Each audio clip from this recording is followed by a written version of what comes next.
São Símaco. Neste 19 de julho, celebramos um Santo Papa que enfrentou um período da história em que a Igreja sofria com pressões internas e externas. Recordamos hoje com alegria a memória de um santo pastor da Igreja, São Símaco. Esse servo de Deus nasceu em Sardenha e foi eleito sucessor de Pedro, na liderança e pastoreio da Igreja, serviço que prestou com zelo e doação total de vida entre os anos de 498 a 514. Algumas de suas iniciativas, só a nível de curiosidade, foram a construção do primeiro núcleo do Palácio Vaticano e o costume de cantar o Glória, nas celebrações da Santa Missa. Sendo ainda apenas diácono, teve uma significativa importância na oposição a Lourenço, uma conhecida figura que reivindicou, por si mesmo, a autoridade de sucessor de Pedro. Tanto que deixou como herança o triste apelido de Antipapa. Este episódio cismático na Igreja durou 3 anos e provocou uma sangrenta guerra civil em Roma. Com o avanço dos conflitos, os dois setores da Igreja resolveram recorrer ao rei Teodorico, um monarca ariano, que muita simpatia nutria pela Igreja, embora não fosse formalmente cristão. Um grande mistério, algo que hoje talvez soasse absurdo e paradoxal. Um líder secular tendo que intervir de forma tão decisiva numa questão relacionada ao futuro da Igreja.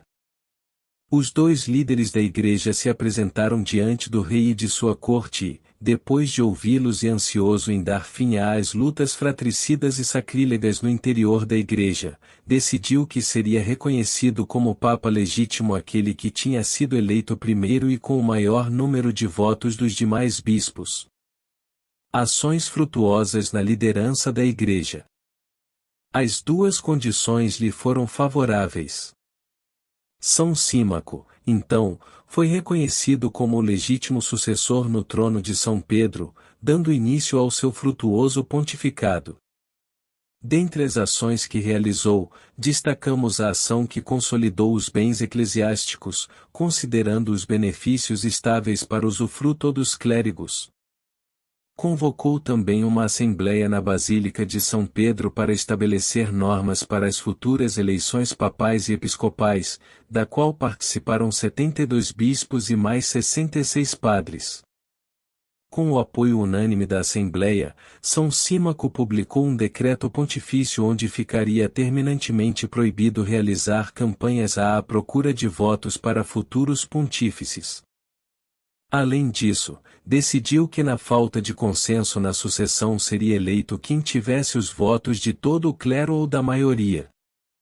Estas medidas foram fundamentais, pois deixaram as discussões e disputas referentes à sucessão do ministério petrino apenas ao clero, acabando com os tumultos, desordens, intrigas e instrumentalizações fiéis da época, que eram pessoas muito simples.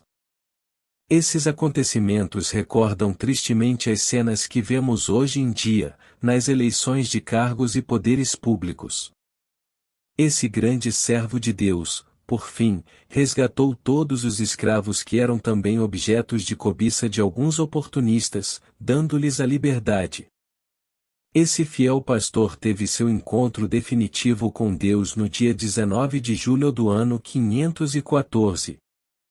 Assumiu, após sua Páscoa, a liderança da Igreja, um outro grande servo de Deus, São Hormisdas em 514 a 523.